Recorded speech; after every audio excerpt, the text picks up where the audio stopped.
Good morning बच्चों, कैसे हो आप सभी लोग। बच्चों आज हम स्टार्ट करने जा रहे हैं chapter 1 that is the chemistry of class 10th। तो बच्चों are you ready for chemistry. तो चलिए स्टार्ट करते हैं पहले चैप्टर से that is the chemical reaction and equations. बच्चों केमिकल रिएक्शन एंड इक्वेशन पहला चैप्टर पढ़ने से पहले आपको थोड़ा सा बेसिक पता होना चाहिए about the chemistry of class 9th। Class 9 की केमिस्ट्री का थोड़ा बहुत आपको आइडिया होना चाहिए, तब जाके आप केमिस्ट्री क्लास 10th की केमिस्ट्री का पहला चैप्टर आप प्रॉपर्ली स्टार्ट कर पाएंगे, अदरवाइज बीच में आपको प्रॉब्लम आने जा रही है। तो मैं इन शॉर्ट आपको सबसे पहले समराइज करने वाला हूं क्लास 9th का बेसिक जो अभी आपकी जरूरत है, जो आपके क्लास 10th में काम आएगा। तो बच्चों स्टार्ट करते हैं without any delay, let's start. The first thing is that what do you mean bye matter. फिर से बोल रहा हूं, आप ये सब ऑलरेडी पढ़ चुके हैं। मैटर क्या होता है बच्चों, आप जो भी चीजें अपने आसपास जो भी देख सकते हो, आप मेरे हाथ में मार्कर, डस्टर, एक बगल में इंसान, पत्थर, खाना, ये जितनी भी चीज आप देख सकते हो वेदर लिविंग और नॉन लिविंग, सारी की सारी क्या कहलाती हैं आपकी मैटर कहलाती हैं। असल में ये सारी की सारी चीजें मटेरियल हैं, इनको साइंटिस्ट ने नाम दिया, इसी मटेरियल को साइंटिस्ट ने नाम दिया क्या, मैटर। तो मटेरियल और मैटर एक ही चीज है। Is it clear. अब बच्चों जितने भी एग्जांपल आप देख सकते हैं, फॉर एग्जांपल हम खाना खाते हैं, वो आपका क्या है, मैटर है। ये हवा, ये रूम में ये हवा है, ये क्लासरूम में हवा है, अगेन क्या है, मैटर है। तो जितनी भी चीज आप सोच सकते हैं, the air we breathe, again a matter, सारी की सारी चीजें क्या हैं, मैटर हैं। तो what should be the definition of matter, matter की डेफिनेशन क्या होनी चाहिए, तो आइए समझते हैं।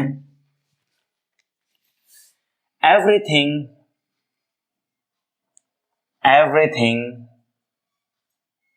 which have space, which have mass and volume, जिसके पास मास और वॉल्यूम है वो सबके सब आपके क्या हैं, मैटर कहते हैं। सबकी सब चीजें आ जाती हैं इसके अंदर। एग्जाम्पल अगर आप बताना चाहें तो आपका स्टोन, आपका डस्टर, आपकी पेन, आपकी एयर, आपका फूड, एसेट्रा एसेट्रा, जिसका भी मास है और जिसके पास वॉल्यूम है वो सबके सब मैटर होते हैं। अब बात आती है, हम जानना चाह रहे हैं ये जो मैटर होता है, फॉर एग्जांपल ये मार्कर भी एक मैटर है। ये आपका मार्कर किस चीज से मिलके बना है, ये मार्कर आपका वेदर ये कंटिन्यूअस होता है या पार्टिकुलेट होता है, मतलब ये पार्टिकल से मिलके बना है या कैसे बना है। फॉर एग्जाम्पल मैं लकड़ी का एक टुकड़ा लेता हूं, उसको लकड़ी मुझे दिखाई दे रही है, एक लकड़ी का ब्लॉक ले लीजिए, वो क्या पार्टिकल से मिलके बनी है, कंटिन्यूअस है। तो हम कुछ फिजिकल नेचर समझने जा रहे हैं मैटर का, बात समझ में आ रही है। आइस क्यूब वो किससे मिलके बनी है, पार्टिकल से मिलके बनी है या किस चीज से मिलके बनी है, वो हम समझने जा रहे हैं। यानी हम देखने जा रहे हैं physical nature of matter. Physical nature of matter बच्चों मैं आपको बता देता हूं। द फर्स्ट इज दैट आपका जो मैटर होता है that is made up of particles. Matter is made up of particles. Particle से मिलके आपका मैटर बना होता है। ऐसा क्यों कैसे बोल सकते हैं, अगर आप समझना चाहते हैं तो एक गिलास पानी लीजिए या आधा गिलास पानी लीजिए, उसमें 1 चम्मच नमक डाल दीजिए, घोल दीजिए, नमक कहाँ गया। यानी इससे हमें ये पता चलता है जो आपके क्या नमक था वो माइन्यूट पार्टिकल्स में टूटा और पानी में मिक्स हो गया। पानी में जो पानी के पार्टिकल्स थे और जो आपके सॉल्ट के पार्टिकल्स थे, नमक के पार्टिकल्स है, वो एक दूसरे में के स्पेस में, जो खाली स्पेस है वहां घुस गए और इसलिए हमें नमक नहीं दिखाई देता है। इन अ सिमिलर मैनर चीनी हमने 1 गिलास पानी में घोली, चीनी गायब हो जाती है, पानी का लेवल तो राइज नहीं होता है।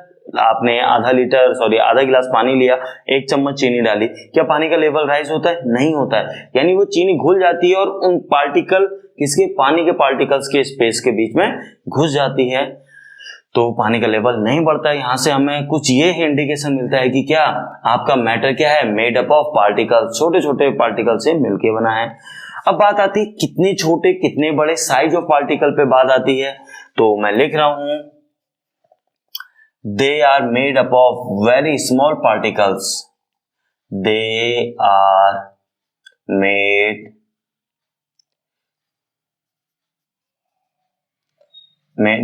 up of very small particles। अब ये मैंने वेरी स्मॉल कैसे बोल दिया बच्चों, इसके लिए अगेन आप एक्सपेरिमेंट कर सकते हैं, अगेन एक्टिविटी परफॉर्म कर सकते हैं। कैसी एक्टिविटी समझिए, अभी जैसे मैंने आपको बताया, चलिए पोटेशियम परमैंगनेट आप लोग जानते हैं, चलिए नहीं जानते हैं तो मैं बता देता हूं, KMnO4 फॉर्मूला होता है, केमिकल फॉर्मूला। एक चुटकी भर लीजिए 100 ml पानी में डाल दीजिए उसको। 100 ml पानी में आपने जैसे ही डाला, क्या होता है, वो पिंक कलर का हो जाता है पानी, आपको डार्क पिंक कलर का। आपने KMnO4 लिया, वो दिखने में कैसा होता है, आप लोग ने होली में रंग लेके आते हैं, डब्बी 10 रुपए की डब्बी लाल रंग की लेके आते हैं, और एक इस कैसे लेके ग्रीन कलर की, तो छोटे छोटे पार्टिकल्स होते हैं उसमें ग्रीन कलर के, उसमें से एक चुटकी उठाई, वैसे यहाँ KMnO4 की एक चुटकी उठाई, तो यहाँ पे देखिए KMnO4 आपने लिया, कैसा दिखता है, ये लगभग ब्लैक टाइप का दिखता है, पाउडर फॉर्म में, एकदम फाइन पाउडर नहीं होता है, क्रिस्टल फॉर्म में होता है। अब आप कहेंगे क्रिस्टल क्या होता है, डेफिनेटली अभी समझाएंगे आपको क्रिस्टल क्या होता है। जब आपने इसका एक चुटकी लिया, जैसे नमक के एक चुटकी लिया आपने पानी में डाला, इसका भी एक चुटकी लिया आपने 100 ml पानी में डाला, पानी में डालते ही कलर पानी का डार्क पिंक हो चुका है।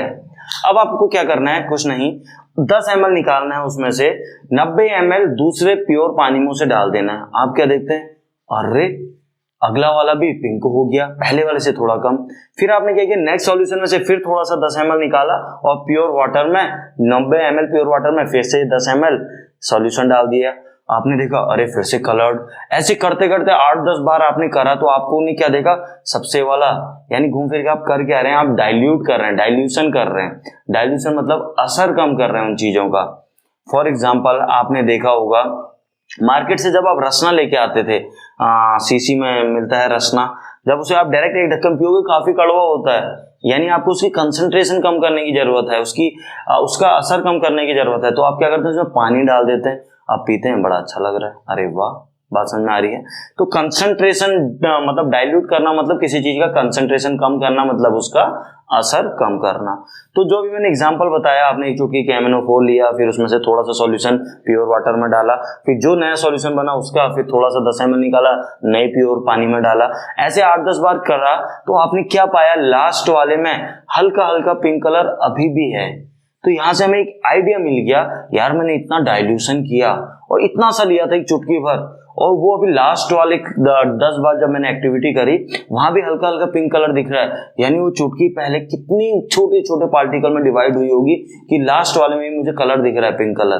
तो यहां से समझ में आ जाता है हमें क्या, कि particles millions of times of छोटे छोटे पार्टिकल में टूटते हैं, यानी पार्टिकल का साइज क्या होता है, मिलियंस ऑफ टाइनी पार्टिकल बोल सकते हो, काफी छोटे पार्टिकल्स होते हैं। बात समझ में आ रही है। सिंपल वे में आपको समझाता हूं, आपके घरों में 1000 लीटर का सिंटेक्स टैंक छतों में लगा रहता है, आप उसमें एक चुटकी KMnO4 मिलाइए, आप देखिएगा पूरा कलर्ड हो जाता है। यार 100 लीटर, सॉरी कितना लीटर, हाँ बिल्कुल 100 लीटर पानी में, सिंटेक्स की 100 लीटर पानी में आपने क्या किया, सॉरी 1000 लीटर पानी में आपने एक चुटकी डाला KMnO4, वो पूरा यूनिफॉर्म कलर्ड, यानी एक चुटकी कितनी बार डिवाइड होगी और कितनी छोटे छोटे पार्टिकल्स में डिवाइड हुई होगी, पानी के अंदर घुस गए, पूरा uniform colour pink, light pink दिख रहा है। इसका मतलब ये जो पार्टिकल होते हैं बहुत बहुत छोटे होते हैं, माइन्यूट पार्टिकल्स, मिलियंस ऑफ बार में डिवाइड होते हैं। बात समझ में आ रही है। तो यहां से मुझे साइज के बारे में पता चला, दे आर वेरी स्मॉल। अब कुछ एक्टिविटी ऐसे, फॉर एग्जांपल इनके बारे में ये बोला जाता है, ये पार्टिकल्स के बारे में, ये they are the continuously moving. Continuously moving कैसे बोला जाता है, वो ऐसे, फॉर एग्जांपल मैंने अगरबत्ती जलाई तो क्या होता है, यहाँ पे जलाई तो यहाँ पे इसकी खुशबू थोड़ा देर में वहां तक पहुंच जाती है, उस कॉर्नर में पहुंच जाती है। क्यों पहुंचती है, अगरबत्ती की जो गैस है उसके पार्टिकल्स आपकी एयर के बीच में डिफ्यूज हो जाते हैं और वहां तक पहुंच जाते हैं, यानी इंटरमिक्स हो जाते हैं। यानी क्या ये कंटिन्यूअसली मूव कर रही, हाँ कंटिन्यूअसली मूव कर रही। और कोई दूसरा एग्जांपल देखना चाहते हैं, सरफेस ऑफ वाटर, शांत पानी है, उसका सरफेस है, ठीक है, शांत है एकदम पानी, रुका हुआ शांत। आपने क्या किया, अपनी उंगली से ऐसे करके सरफेस को काटा, किसकी, पानी की सरफेस को काटा। क्या हुआ, पानी जब काटा पानी दूर गया, और काटने के बाद जब तुम उंगली हटा दी तो पानी फिर वापस आने लग गया, यानी कंटिन्यूअसली फिर वो आना चाह रहा है। बात समझ में आ रही है। तो नेक्स्ट प्रॉपर्टी हम पार्टिकल्स की क्या बोल सकते हैं, they are continuously moving. Third is your, they are continuously moving. और एक बार तो ये समझ में आई गई होगी क्या, they have space between them, उनके बीच में काफी स्पेस होता है। अरे पहला एग्जांपल देखो ना, आधे गिलास पानी में आपने नमक, 1 चम्मच नमक डाला था, कहां गया वो नमक, पानी का लेवल तो बढ़ा नहीं, नमक कहां गया, नमक के पार्टिकल पानी के पार्टिकल के बीच में घुस गए, यानी उनके बीच में काफी स्पेस होता होगा। तो वही लिखा, they have enough space between them. Similarly पानी के पार्टिकल नमक के पार्टिकल्स के बीच में घुसे और नमक के पार्टिकल पानी के पार्टिकल के बीच में, यानी they have enough space between them. They have enough space between them. बच्चों अब बात करते हैं क्रिस्टल की। क्रिस्टल बार बार ये टर्म आएगा तो मैं बार बार आपको नहीं बताऊंगा क्रिस्टल का मतलब क्या होता है, वैसे तो हम प्रॉपर आपको लिखवा दूंगा क्रिस्टलाइन का मतलब क्या होता है, क्रिस्टल फॉर्मेशन कैसे होता है। सिंपल अगर आप क्रिस्टल का मतलब समझना चाह रहे तो ऐसे समझो, आपने नमक का डब्बा लिया, एक चुटकी नमक निकाला और उसको हाथ में लो, एक चुटकी नमक फैला दो, उसमें सबसे छोटे वाले को जो उठाओगे ना वो एक क्रिस्टल है नमक का। बात समझ में आई।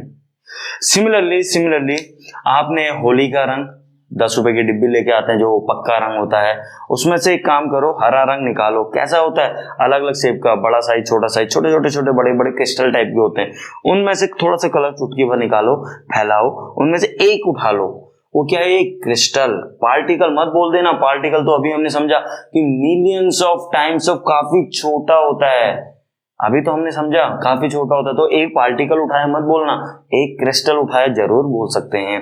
तो क्रिस्टल का मतलब तो समझ में आ गया होगा।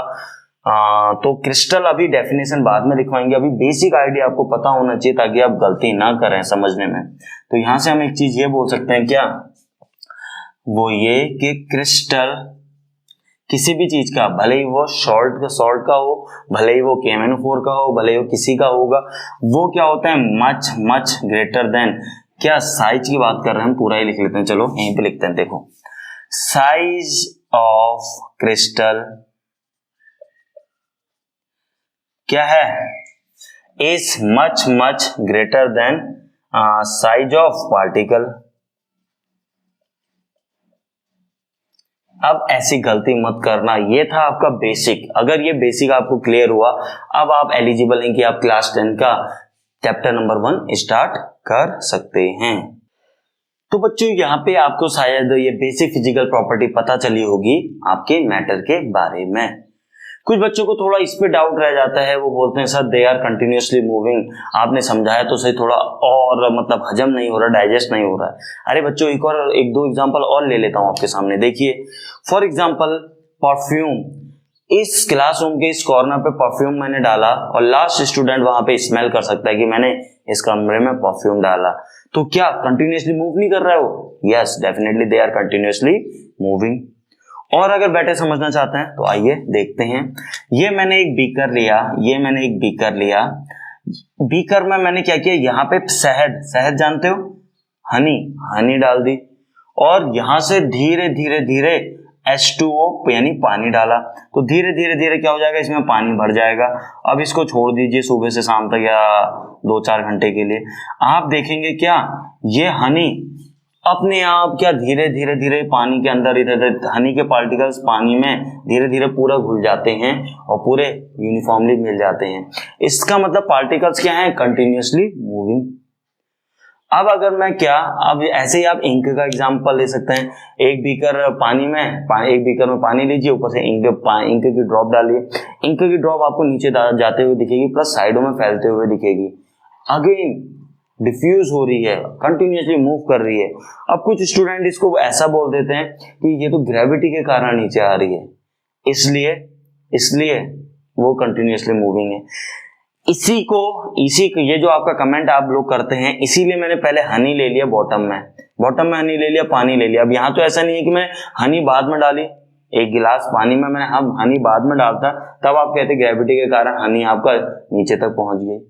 मैं तो ये बोला ही नहीं, मैंने कहा पहले ही आप हनी ले लो साइड में और हल्के हल्के पानी डालो, तेज डालोगे तो वैसे ही घुल जाएगा। साइड से बहुत हल्के हल्के पानी डालो और छोड़ दो 3-4 घंटे के लिए, आपका जो शहद है पानी में यूनिफॉर्मली घुल जाएगा। यहाँ से भी आप समझ सकते हैं क्या आपके जो पार्टिकल्स होते हैं, किसके, मैटर के पार्टिकल्स। मैटर क्या, कोई पत्थर ले लो, कोई आप शहद ले लो, कोई आप रुआबजा ले लो, कुछ भी ले लो, उन सब के पार्टिकल्स क्या होते हैं, कंटिन्यूअसली मूविंग इन नेचर होते हैं। Is it clear? इससे ज्यादा डेप्थ में आपको जाने की जरूरत नहीं। क्लास 10th में ये चीजें बार बार रिपीट होंगी। आपसे मैं बोलूंगा एक पार्टिकल की बात बोलूंगा, आप कहेंगे नमक है, नमक में से एक पार्टिकल उठाया, अरे वो एक क्रिस्टल है, पार्टिकल तो बहुत छोटा होता है। ऐसी मिस्टेक मत कीजिएगा। बात समझ में आ रही है? श्योर, नोट कीजिए। आइए बच्चों बढ़ते हैं अपने फर्स्ट चैप्टर की तरफ, that is the chemical reaction and equations. Chemical reactions बच्चों, केमिकल रिएक्शन हो रही है कब कहोगे, जब केमिकल चेंजेस होंगे। मींस केमिकल चेंजेस जब होंगे आप कहोगे केमिकल रिएक्शन हुई है, केमिकल रिएक्शन घटित हुई है। बात समझ में आ रही है? तो केमिकल चेंजेस क्या होते हैं पहले तो हमें यह समझना पड़ेगा, या फिजिकल चेंजेस क्या होते हैं हमें वो समझना पड़ेगा। तो आइए स्टेप बाय स्टेप समझते हैं। अगर मैं चेंजेस की बात करूं तो दो प्रकार के चेंजेस पॉसिबल हैं, या होगा फिजिकल चेंज या होगा केमिकल चेंज। फिजिकल चेंजेस, दूसरा क्या हो सकता है, chemical changes.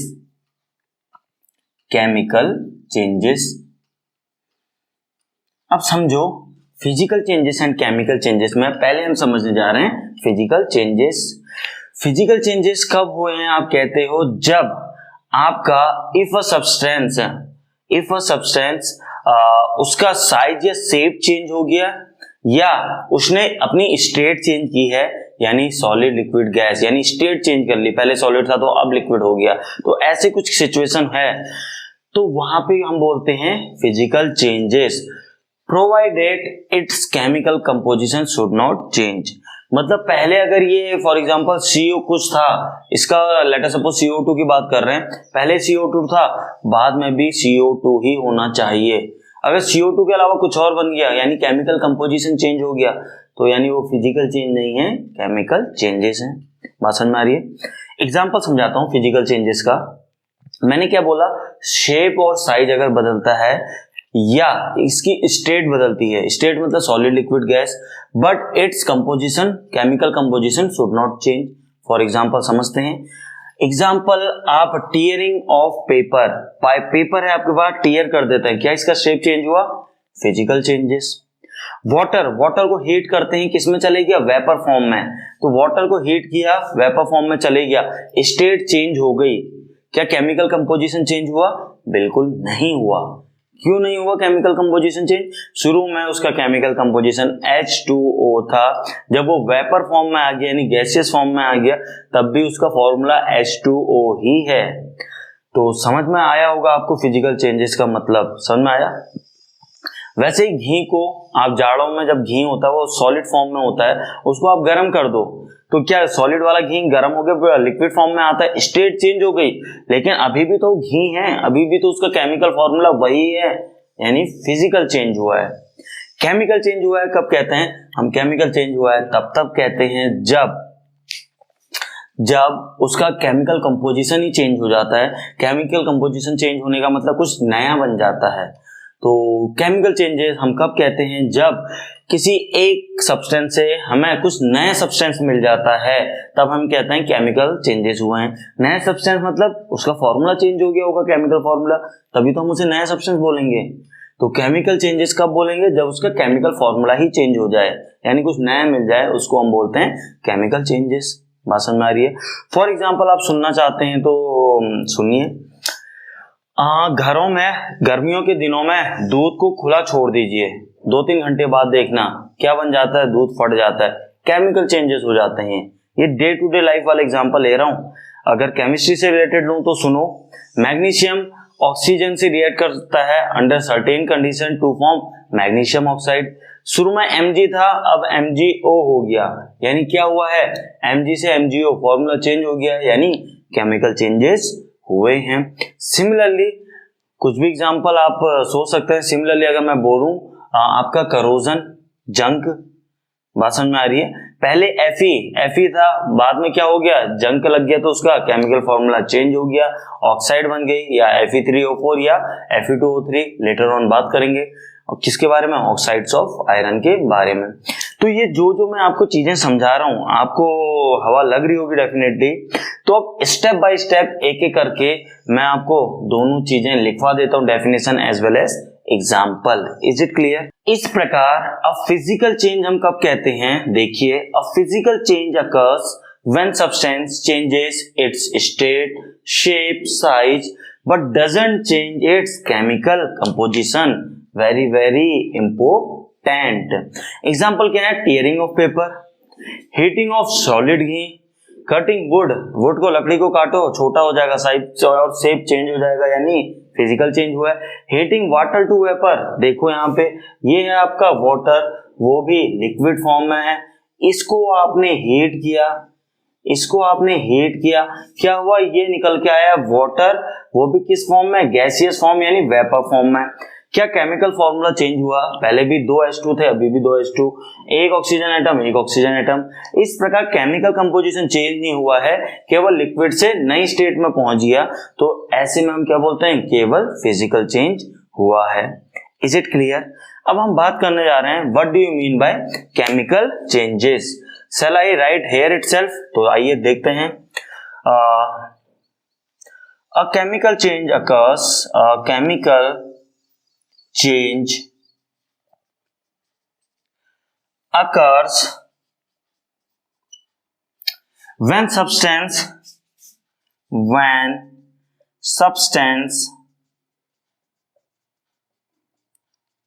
changes into something new, यानी कुछ नया बन जाता है, something new, that is I.E, that its chemical composition changes, that is its chemical composition changes। बात समझ में आ रही है? बहुत सारे एग्जांपल हो सकते हैं, अभी बताया। Let us suppose example, carbon आपके पास था, ऑक्सीजन के साथ रिएक्ट कराया, कार्बन डाइऑक्साइड बना। पहले कार्बन था, अब समथिंग न्यू बन चुका है और केमिकल फॉर्मूला भी चेंज हो गया, पहले C था खाली, अब CO2, यानी केमिकल चेंजेस हुए हैं। तो ऐसे बहुत सारे एग्जांपल होते हैं डे टू डे लाइफ वाले की एग्जांपल, जहां केमिकल चेंजेस हो रहे हैं।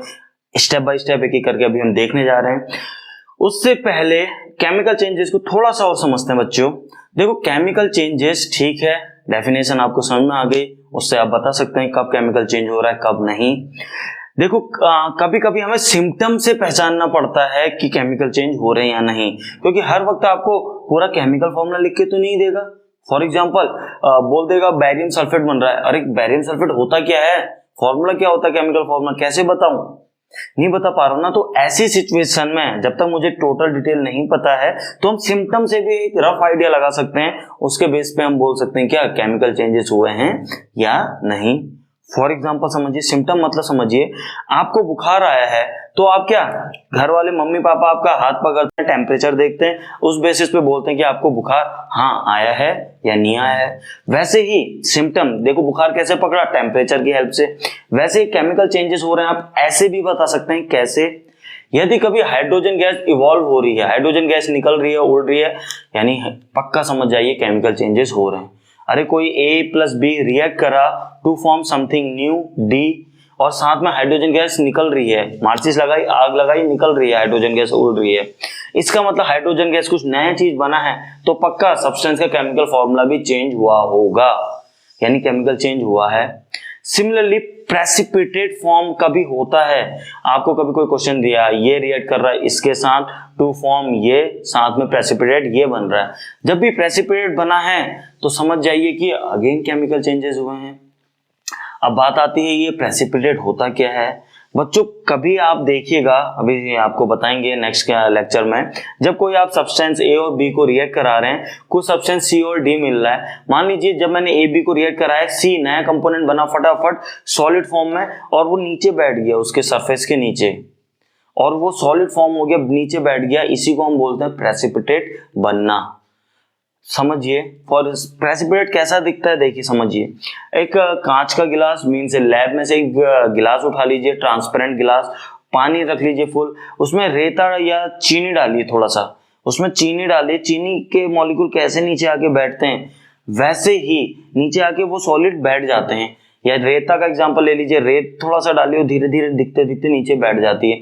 तो ऐसी चीज, जो ऐसा नया सब्सटेंस जो फॉर्म हो रहा है, जो नीचे को बैठ जा रहा है, कलर कुछ भी हो सकता है, येलो ग्रीन व्हाइट जो भी, उसको हम क्या बोलते हैं, प्रेसिपिटेट। तो कभी प्रेसिपिटेट फॉर्म हो तब भी समझ जाना कि केमिकल चेंजेस हुए हैं। सिमिलरली कभी कभी कुछ रिएक्शन, फॉर एग्जांपल पानी में मैं जब चूना मिलाता हूँ, चूना क्या होता है केमिकल फॉर्मूला, कमेंट में भेजिएगा। क्या होता है, पूरा का पूरा बर्तन गर्म हो जाता है, यानी हीट रिलीज होती है। तो ऐसे एग्जांपल, हीट जब भी रिलीज होगी, हीट देख के समझ जाना क्या केमिकल चेंजेस हुए हैं। बात समझ में आ रही है? तो ये कुछ सिम्टम है जिनसे हम केमिकल चेंजेस हुए हैं करके डायरेक्टली बोल सकते हैं। तो वो सब मैं आपको समझा चुका हूँ, मैं उनको नोट्स के फॉर्म में आपको बोर्ड में भी लिखवा देता हूँ, उससे पहले इतना नोट कीजिए। तो बच्चों यहाँ पे मैंने आपको सिम्टम फॉर्म में यहाँ पे बोर्ड में लिख दिया क्या क्या सिम्टम से आप पहचान सकते हो क्या एक केमिकल रिएक्शन अकर हुई है। तो बोर्ड पे देखिए, we say chemical change has taken place if there is number 1 change in colour.